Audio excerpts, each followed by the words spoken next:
소중한 나 무한 행복.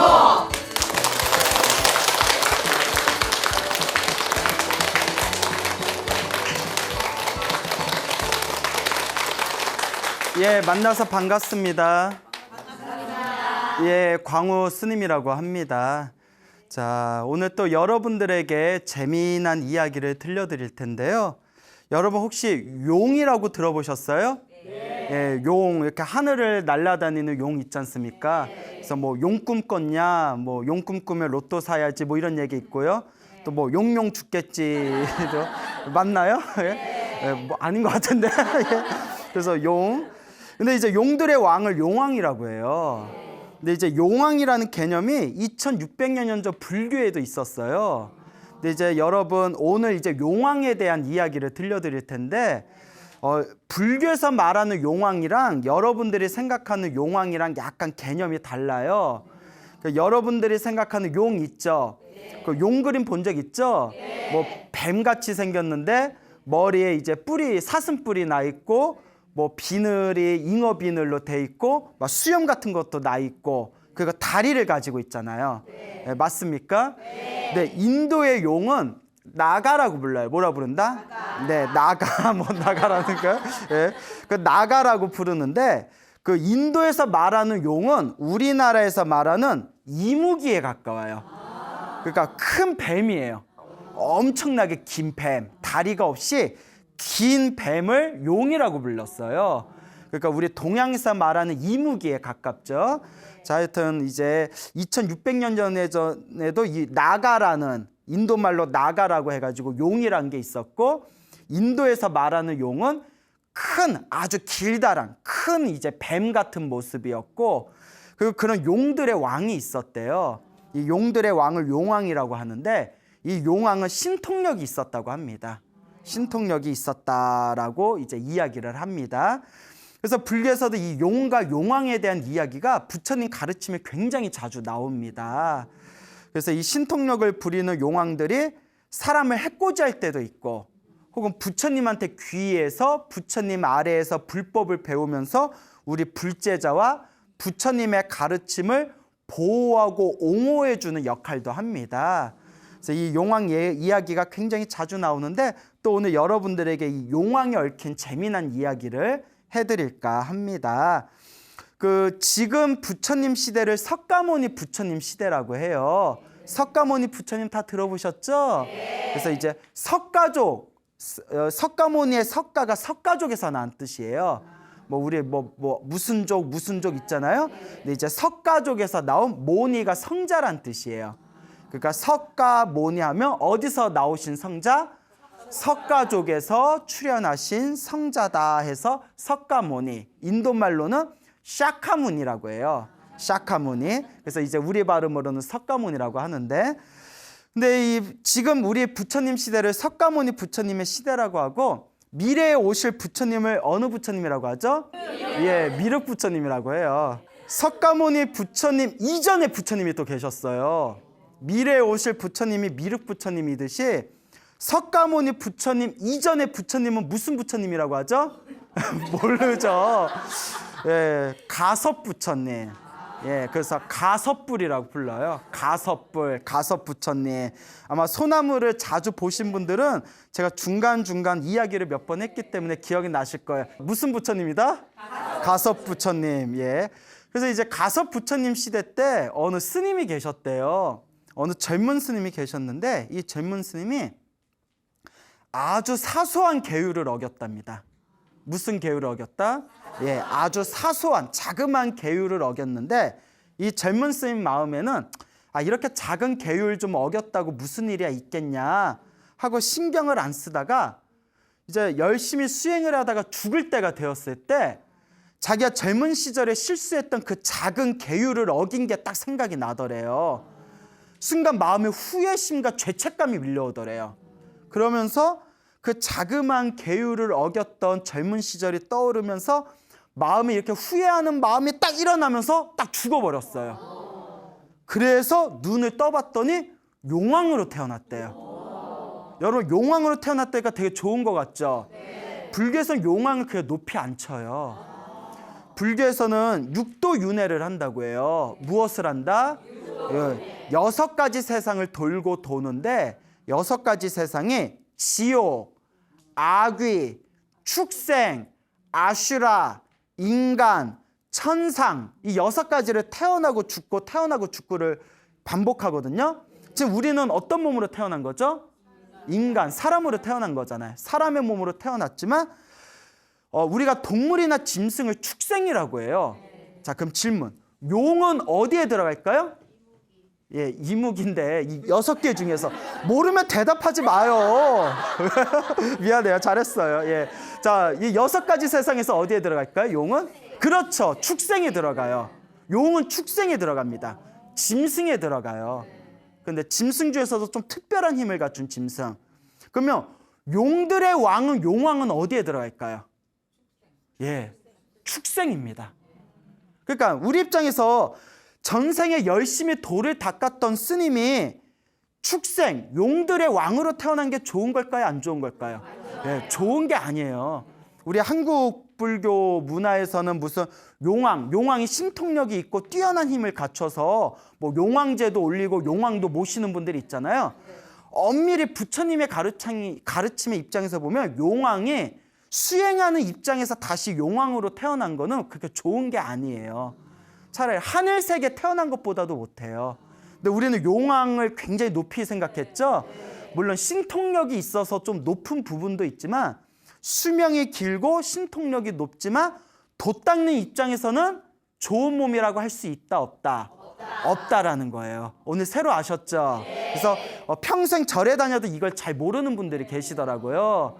예, 그래서 용왕으로 태어나니까 막 가슴이 너무 아픈 거예요, 용왕이. 그래서 내가 전생에 그렇게 가섭 부처님 밑에서 수행을 그렇게 열심히 한다고 했는데 기껏해야 용왕으로 태어났구나 하고 막 후회감이 밀려오는 거예요.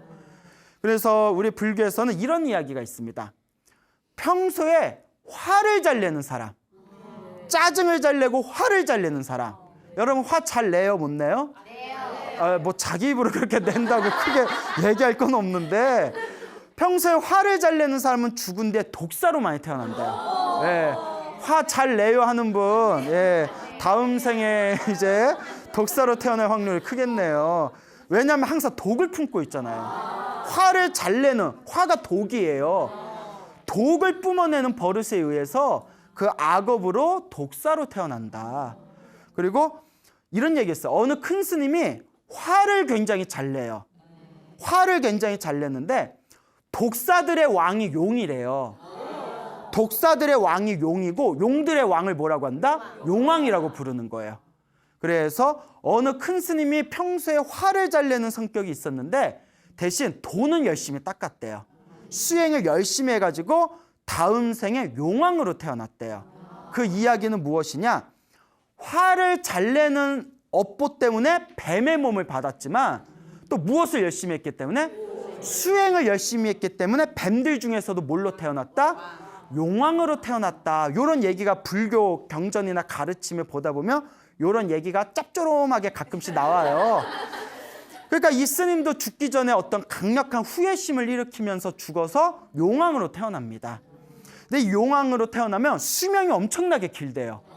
어마어마하게 수명이 길고 막 몇만 년, 몇십만 년, 몇천만 년을 산대요. 그리고 신통력이 뛰어나대요.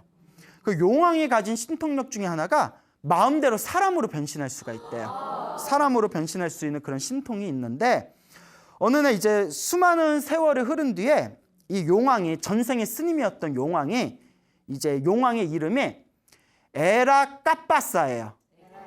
예라이 그래서 예라이 그냥 예라이 까빠사 에라 까빠사라는 용왕이에요. 열심히 도 닦았는데 눈 떠보니까 뭐가 돼 있어요? 용왕이잖아요. 그래서 예라이 해가지고 예라 까빠사라는 용왕이 되었는데 어느 날 이제 용왕도 이제 결혼을 했을 거 아니에요? 이제 용왕이 이제 딸을 낳았어요. 이제 딸을 낳았는데 딸이 막 이제 춤을 추는 거예요. 딸이 덩실덩실 춤을 추니까 얼마나 예뻐요. 순간 용왕이 하염없이 이제 딸을 바라보면서 딸바보인가 봐요. 딸바보. 문득 이런 생각이 드는 거예요.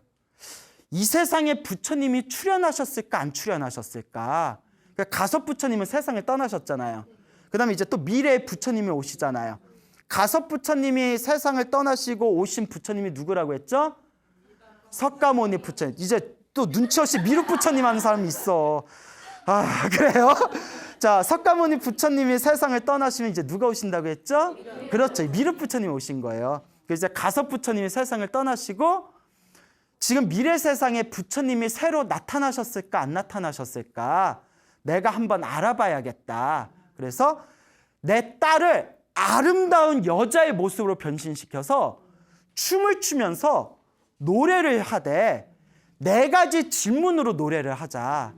그리고 누구든지 오직 부처님만 알 수 있는 4가지 질문을 던진 뒤에 노래를 하면서 누구든지 이 질문, 4가지 질문에 완벽하게 대답하면 내 아름다운 딸과 내 재산을 다 주겠다고 사람들한테 내가 공표를 하자.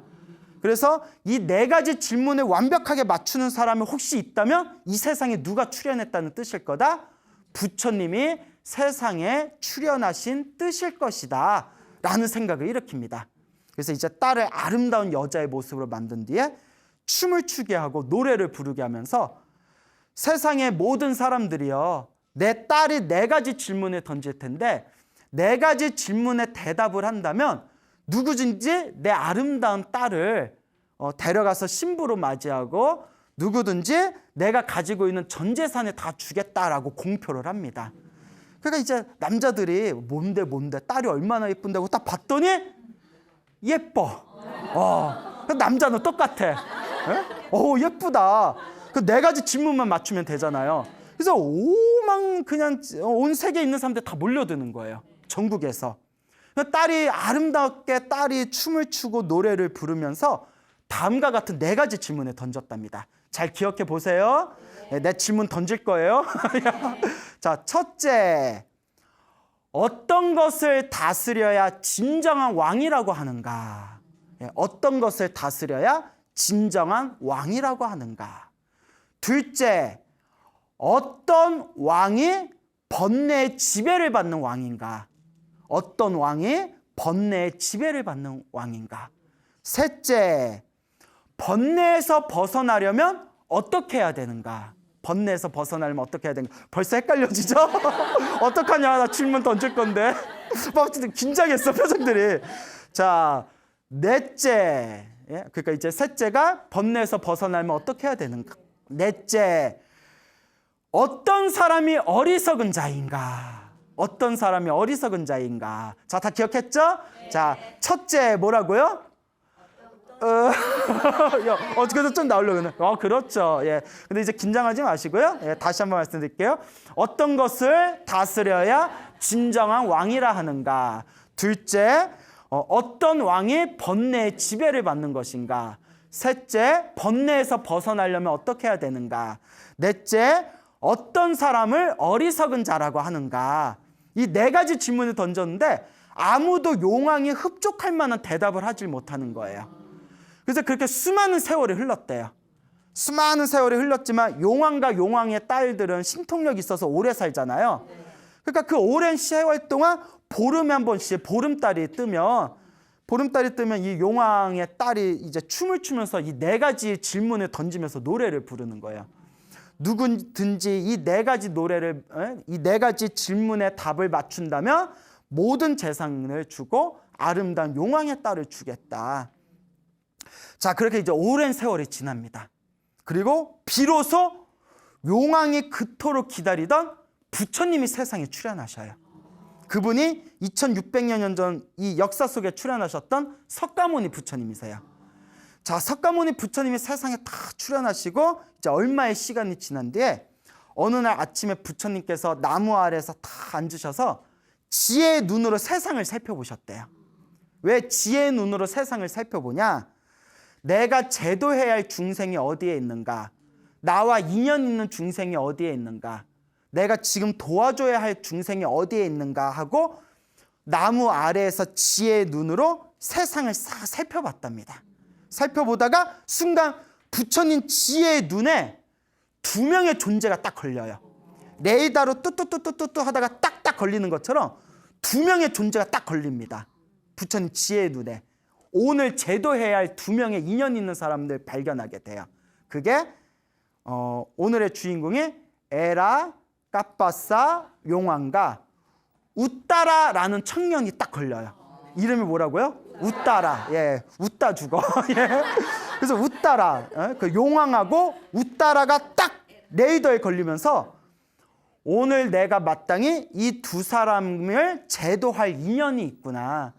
내가 오늘 이 두 사람을 제도하면 수많은 중생들에게 큰 이익이 되겠구나. 내가 오늘 용왕과 웃다라라는 청년을 제도해야 되겠구나 라는 것을 꿰뚫어 보십니다. 그 다음에 이제 자리에서 일어나셔서 웃다라라는 청년이 지나갈 만한 길목에 미리 딱 앉아 계셔서 시간을 다 보내면서 기다리고 있었대요. 그러니까 부처님은 다 꿰뚫어 보시는 거예요. 아니나 그날이 보름날이었어요. 용왕의 딸이 춤을 추면서 노래를 부르면서 사람들에게 4가지 질문을 던지는 날이었어요. 그러니까 수많은 젊은이들이 그 4가지 질문에 대답하려고 수많은 젊은이들이 용왕이 있는 곳에 모였겠죠. 그때 그 웃다라 청년도 오늘 그 용왕의 딸을 만나서 질문에 대답하기 위해서 길을 떠나고 있었던 거예요. 그러다 웃다라 청년이 길을 터벅터벅 걷고 있을 때 나무 밑에서 부처님을 만나게 됩니다. 부처님이 이미 다 알고 기다리신 거죠. 길목에. 웃다라요, 웃다라요. 그러니까 웃지만 말고 너 일로 좀 와봐라 이러니까 부처님이시여, 거룩하신 세존이시여, 어찌하여 저를 부르셨습니까? 하고 이렇게 절을 3번 올립니다. 그 부처님께서 그대는 지금 어딜 가는 길이냐? 부처님 이미 다 알고 계세요? 그대는 지금 어딜 가고 있는 길이냐라고 질문을 던지니까 이 웃다라 청년이 그 아름다운 여인의 4가지 질문에 대해서 대답하려고 길을 가고 있는 중이었습니다. 그 부처님께서 그 4가지 질문에 대해서 너는 무엇이라고 대답할 거냐? 그래서 준비한 대답을 했대요. 웃다라 청년이. 첫 번째 질문에는 이렇게 대답할 거고, 두 번째 질문은 이렇게 대답할 거고, 세 번째, 네 번째 질문은 이렇게 대답할 겁니다 했더니 부처님께서 땡 하셨대요. 너 그렇게 말했다가는 너는 바로 탈락한다. 그 부처님께서 원래 이러면 안 되는데 내가 답을 가르쳐 줄게. 내가 공짜로 가르쳐 줄게. 내 말을 잘 들어봐 하면서 웃다라 청년에게 그 용왕의 딸의 4가지 질문에 대한 답을 가르쳐 줍니다. 그래서 첫 번째 질문, 벌써 다 잊어먹었죠? 첫 번째 질문, 어떤 것을 다스려야 진정한 왕이라고 하는가? 그때 부처님께서 뭐라고 답변하셨냐면 육군의 문을 다스려야 진정한 왕입니다. 무엇의 문을 다스려야? 육군은, 자 따라해보세요. 안이비설신이. 예, 한문으로 안이비설신의라고 하는데 한마디로 눈, 귀, 코, 혀, 몸, 생각 6가지를 뜻해요. 근데 잘 보세요. 왜 이 6가지를 육군이라고 하거든요? 우리 다 눈에, 우리의 모든 생각이 눈으로 예쁜 걸 보면 눈에 홀리죠. 귀로 좋은 소리를 들으면 뭐에 홀려요?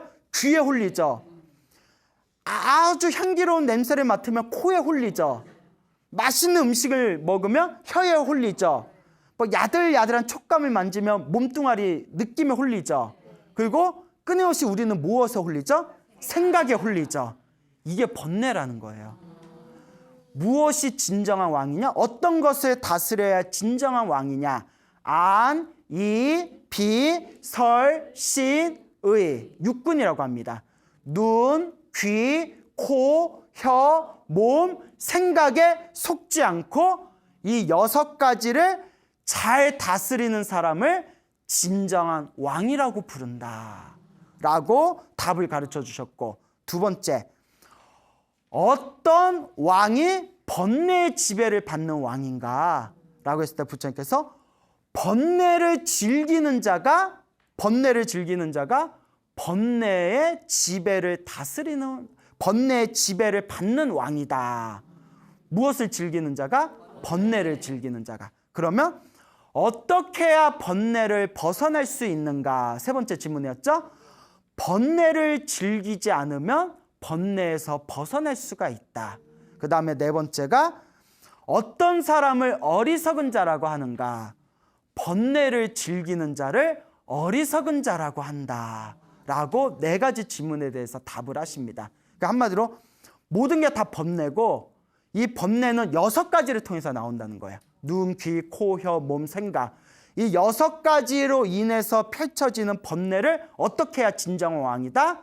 다스리고 잘 조절할 수 있고 속지 않을 때 우리 인생과 이 세상 속에서 가장 위대한 왕이 될 수 있다는 겁니다.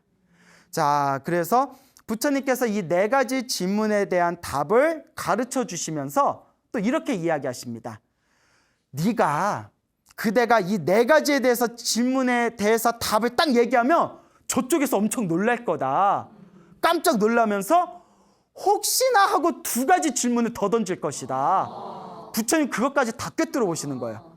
야, 상대를 꿰뚫어 보는 거예요. 부처님이 만약에 깨달음을 얻지 않고 고스톱을 치셨다면 타짜가 됐을 거예요. 모든 걸 다 꿰뚫어 보시니까. 그러니까 모든 걸 다 꿰뚫어 보세요. 압수의 압수까지 다 보시는 거예요. 너의 답을 듣고 나서는 깜짝 놀라면서 2가지를 더 질문할 것이다. 그 2가지가 몽고하니 무엇에 의해서 어리석은 자가 되는가? 무엇 때문에 어리석은 자가 되는 거냐? 그 우리 중생들한테 하는 말이에요.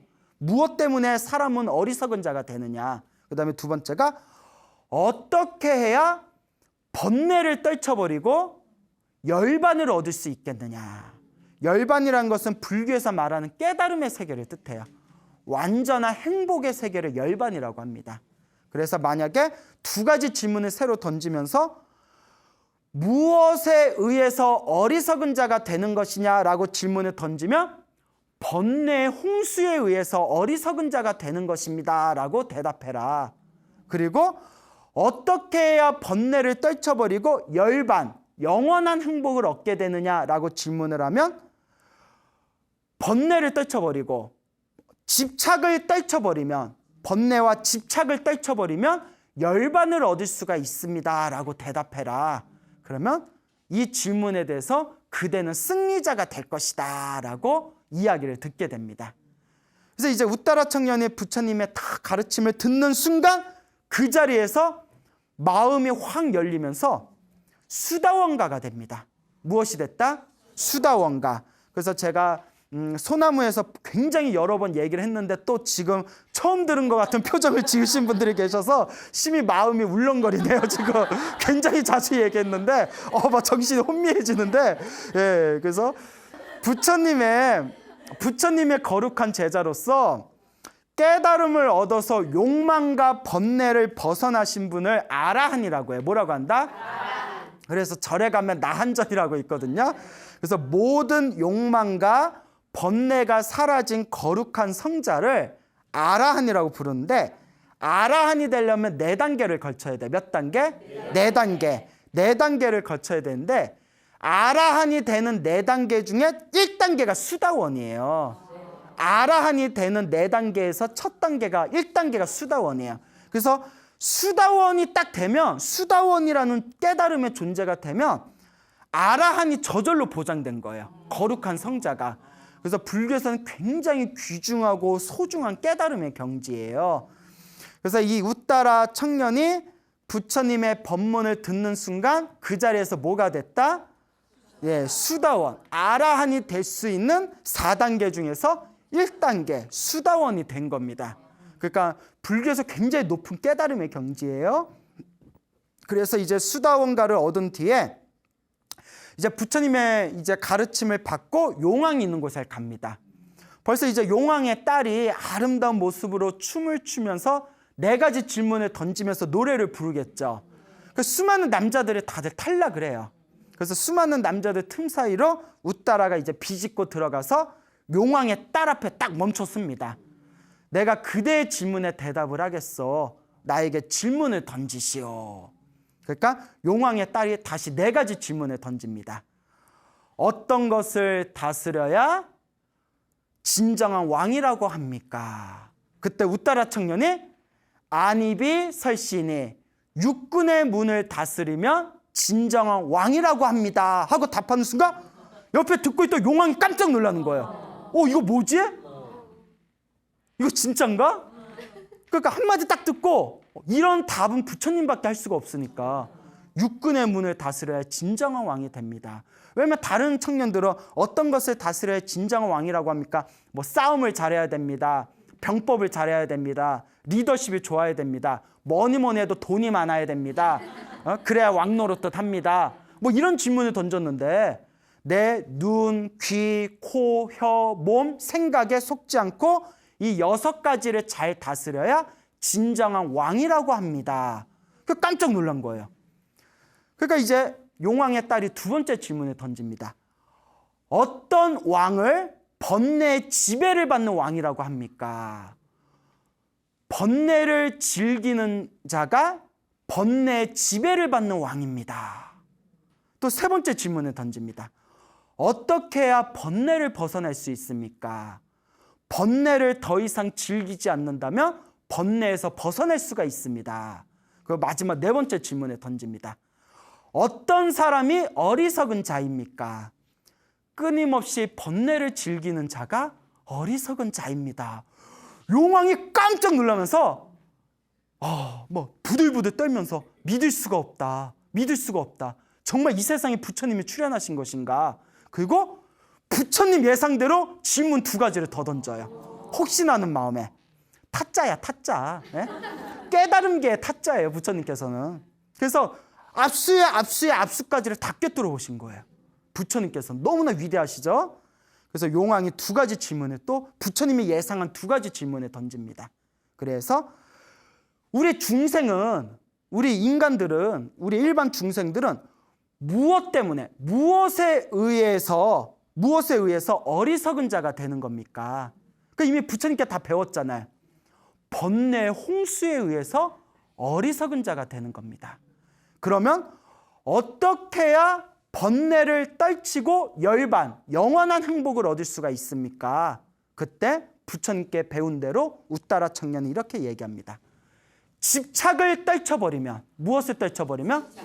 아까 말한 눈으로 집착하는 거, 귀로 집착하는 거, 코로 집착하는 거, 맛으로 집착하는 거, 몸으로 집착하는 거, 제일 어려운 거, 생각으로 집착하는 거, 이 모든 집착을 떨쳐버리면 영원한 행복, 열반을 얻을 수 있습니다 하는 순간 용왕이 덩실덩실 춤을 추면서 부처님이 세상에 출현하셨네, 부처님이 세상에 출현하셨네, 수없는 시간 동안 기다리고 기다렸는데 비로소 가섭 부처님은 세상을 떠나셨고 수없는 시간 동안 기다리고 기다려서 지금 이 시대에 새로운 부처님이 출현하셨네 하고 기쁨에 포효를 하면서 덩실덩실 춤을 췄답니다.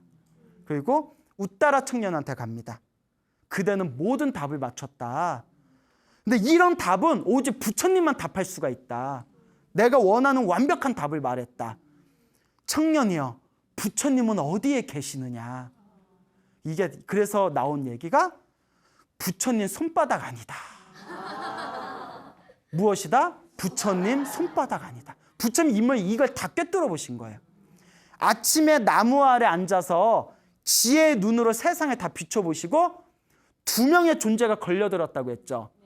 용왕과 웃다라 청년이 딱 걸려들고 그때 부처님께서 이 2명을 오늘 내가 제도할 인연이 있을 것이고 이 2명을 제도하면 다른 수많은 중생들도 엄청난 이익을 얻게 될 것이다 라는 걸 다 꿰뚫어 보셨고 또 웃다라 청년이 용왕의 딸을 만나러 가는 길목에 기다렸다가 어떻게 대답을 해야 되는지를 이미 다 가르쳐 주셨고 4가지 질문을 답한 뒤에 나머지 2가지의 새로운 추가되는 질문까지 다 꿰뚫어 보셨고 그리고 이 6가지의 모든 대답을 들은 뒤에 용왕이 부처님이 세상에 출현하셨다는 것을 직감적으로 알게 되고 분명히 부처님이 계신 곳으로 찾아올 것이다 라는 것까지 부처님은 다 꿰뚫어 보신 거예요.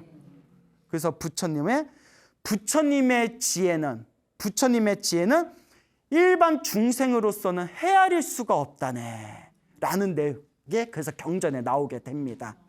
그래서 이제 용왕이 웃다라 청년을 따라서 수많은 사람들과 용왕의 딸에게 그 4가지 질문에 대답하기 위해서 모였던 수많은 청년과 사람들까지 용왕과 용왕의 딸과 웃다라 청년을 따라가지고 부처님이 앉아 계시는 숲의 나무 아래까지 딱 이릅니다.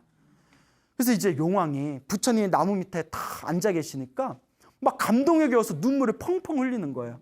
그 부처님 발 아래 가서 부처님께 절을 올리고 부처님 앞에서 펑펑 눈물을 흘립니다. 그때 부처님께서 이미 모든 걸 다 꿰뚫어 보셨지만 부처님께서 일부러 물어보십니다. 용왕이여, 그대는 어찌하여 그렇게 눈물을 흘리고 있는가? 그때 용왕이 눈물을 펑펑 흘리면서 다음과 같이 이야기합니다. 위대하신 부처님이시여, 위대한 세존이시여. 세존은 세상에서 가장 존귀하신 분이란 뜻이에요. 위대하신 세존이시여, 저는 본래 전생에 가섭 부처님을 모시고 수행하던 스님이었습니다. 제 나름대로 열심히 수행한다고 수행했음에도 불구하고 깨달음을 얻지 못했는데 젊었을 적에 자그마한 사소한 계율을 어긴 게 있었는데 죽으면서 그 사소한 계율에 대한 후회하는 마음을 일으키면서 죽었다가 그만 이와 같은 축생의 몸인 용왕으로 태어나게 되었습니다. 그래서 가섭 부처님이 세상을 떠나시고 언제쯤이나 새로운 부처님이 세상에 출현하실까 기다리고 기다리고 또 기다려서 이제야 위대하신 부처님을 다시 만나 뵙게 되었습니다. 너무 감동에 겨워서 눈물을 흘리고 있습니다. 그때 부처님께서 위대한 말씀을 남깁니다. 부처님께서 뭐라고 하셨냐? 이번 생에 사람으로 태어나기 어렵고, 그리고 이번 생에 사람으로 태어나도 참된 진리를 듣기가 어렵고, 참된 법문, 참된 진리를 듣기가 어렵고, 그리고 부처님이 출현하기가 어렵네 라는 아주 유명한 말씀을 남기십니다. 사람으로 태어나기 어렵고, 참된 법문, 참된 진리를 듣기 어렵고, 그 다음에 마지막에 부처님께서 세상에 출현하시기가 어렵네. 그리고 부처님께서 용왕과 웃다라 청년과 그 뒤에 있는 수많은 또 다른 청년들을 위해서 부처님께서 법문을 하십니다. 그래서 그 자리에 있는 수많은 사람들이 부처님을 향한 강력한 믿음과 깨달음을 얻었다라는 이야기가 지금까지 전해지고 있습니다. 그래서 이와 같은 인연으로 에라카빠사 용왕은 엄청난 신통력이 있잖아요. 그래서 부처님 앞에서 다음과 같이 서원을 세웁니다. 위대하신 세존이시여, 저는 특별한 초능력과 힘과 신통이 있습니다. 그리고 저는 굉장히 수명이 깁니다. 그래서 앞으로 부처님을 믿고 따르는 불자들을 제가 항상 옹호하고 도와주고 지켜주겠습니다. 이 세상에 부처님의 제자인 불자들과 신도들이 부처님의 가르침을, 법을 믿고 따른다면 그 중생들을 제 특별한 신통력으로 도와주고 지키겠습니다 라고 서원을 세웁니다. 그래서 우리 불교에서는 일반 신도들이 힘들고 답답한 일이 있을 때 무슨 기도를 많이 한다? 용왕 기도를 하는 그런 사연이 여기에 다 펼쳐져 있는 겁니다. 용왕이 자기가 지켜주겠다고 서원을 세웠거든요. 아시겠죠? 네. 자, 그래서 이와 같은 이제 부처님과 용왕에 대한 또 특별한 이야기가 나오고요. 또 지금 오늘 말씀드린 건 에라카빠사 용왕 이야기였죠. 또 이제 다른 경전에 보면 또 다른 용왕들이 있어요. 용왕이 하나만 있는 게 아니에요. 나라가 있으면 여러 나라가 있고 나라마다 왕이 있듯이 각각 용왕들도 지역구가 있어요. 지역구. 전문 용어로 나와발이라고 하죠. 나와발이라고. 그래서 각자 용왕들도 지역구가 있는데 그때 용왕 중에선 착한 용왕도 있는데 못된 용왕도 있어요. 그래서 못된 용왕들이 사람들을 괴롭힐 때 부처님과 부처님의 거룩한 제자들이 그 용왕들을 조복받습니다. 용왕들을 항복받아서 그 용왕들이 부처님, 그동안 저희가 나쁜 짓을 해서 죄송합니다. 앞으로는 부처님의 법을 보호하고 부처님의 가르침을 따르는 불자와 신도들을 저희가 보호하겠습니다. 지켜주겠습니다 해가지고 그 당시 이제 수많은 용왕들이 부처님에게 부처님의 제자들을 저희가 보호하겠습니다라고 서원을 세우는 그런 내용들이 경전을 보다 보면 자주 나옵니다. 그래서 이와 같은 부처님과 용왕에 대한 이야기가 경전에 이제 자주자주 나오는 모습을 우리가 살펴볼 수가 있습니다. 그래서 이 용왕에 대한 이야기가 굉장히 우리 부처님 가르침에 자주 나오는데 꼭 여러분들한테 들려드리고 싶은 이야기가 있어요. 우리 한국의 불자들은 뭐 산신기도를 한다든가, 그렇죠? 산에서 호랑이를 타는 산신기도를 한다든가, 혹은 하늘 북두칠성 별자리를 담당하고 있는 칠성기도를 한다든가, 그렇죠? 그 다음에 금방 양화 바다를 지키는 용왕들의 용왕기도를 많이 하잖아요. 한 번씩 가끔씩 하는 건 괜찮아요. 어차피 뭐 산신기도나 칠성기도나 용왕기도 같은 것도 다 불교 안에 있는 거니까. 그래서 뭐 가끔씩 우리가 밥 먹다가 가끔 짜장면도 먹고 짬뽕도 먹잖아요. 근데 주식은 아니잖아요. 결국 우리의 주식은 뭐죠? 밥이잖아요. 그래서 우리 불자들한테 꼭 당부드리고 싶은 게 용왕기도를 하든 산신기도를 하든 칠성기도를 하든 상관은 없어요. 실제로 용왕기도, 칠성기도, 산신기도에서 효과를 보신 분들도 많아요. 하지만 불자의 주된 기도는 불보살 기도가 돼야 돼요. 무슨 기도? 부처님과 보살님이 중심이 돼야 됩니다. 이런 얘기를 왜 하냐면 간혹 절에 다니시는 분들 중에 부처님이나 보살님보다는 산신이나 용왕을 더 좋아하는 분들이 있어요. 근데 이거는 솔직히 본말이 이렇게 좀 바뀐 거예요. 무슨 말인지 알겠죠? 그러니까 간단히 따져보면 돼요. 부처님하고 보살님이 높겠어요? 산신하고 용왕이 높겠어요? 그러면 누구한테 기도하는 게 더 기도빨이 세겠어요? 부처님하고 보살님에게 기도하는 게 더 기도빨이 세죠. 그래서 예전에 어른스님들이 이런 말씀을 하셨어요. 신기도를 하면, 무슨 기도를 하면?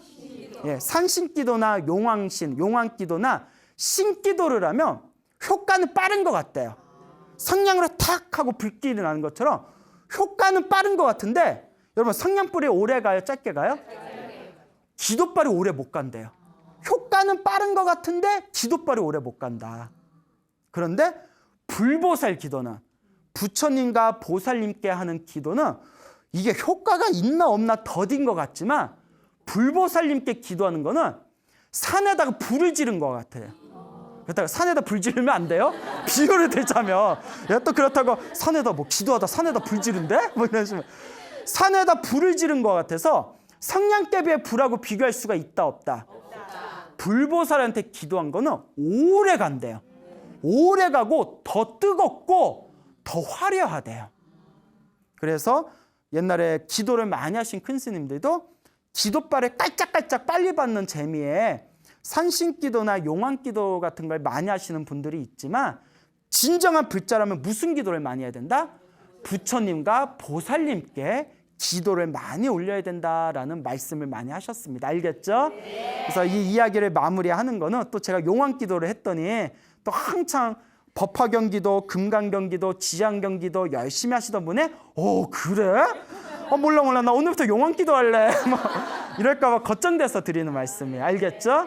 그래서 이제 우리가 쌀밥 먹다가 가끔씩 외식 나가서 짜장면 먹을 때가 있듯이 기도하다가 뭐 가끔 용왕기도, 칠성기도, 산신기도 하는 건 괜찮지만 불교의 스승님은 어쨌거나 부처님이고 우리의 의지처는 보살님들입니다. 그러니까 항상 정법대로 불보살님의 기도를 열심히 해나가라라고 꼭 당부의 말씀을 드리고 싶습니다. 알겠죠? 네. 자, 그래서 어떤 기도를 하든 항상 기도하고 복을 짓고 마음을 잘 쓰면서 여러분들이 수행을 잘한다면 바다에 있는 용왕도, 하늘에 있는 천신들도, 산에 있는 산신들도, 저 밤하늘에 반짝이는 별자리의 북두칠성들도 알아서 우리를 도와줄 겁니다.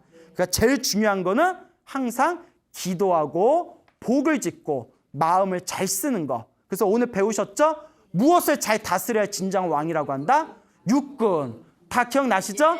표정 보니까 눈, 귀, 코, 혀, 몸, 생각에 속지 않고 이 6가지를 잘 다스리고 번뇌를 즐기지 않는다면 알아서 용왕들이 도와줄 거고 알아서 산신들을 도와줄 거고 어려운 불보살님께서 여러분들을 올바른 길로 이끌어 줄 것입니다. 그러니까 항상 여러분들의 6가지 육군의 문을 잘 다스리고 여러분들의 번뇌를 잘 다스리시기 바랍니다. 알겠죠? 네. 여러분 행복해지고 싶습니까? 네. 행복한 삶을 창조하고 싶습니까? 네. 복을 지으십시오. 선업을 지으십시오. 공덕을 쌓으십시오. 복과 선업과 공덕의 힘이 여러분들을 진정한 행복의 길로 이끌어 줄 것입니다. 오늘 여기서 마치겠습니다. 소중한 나 무한 행복.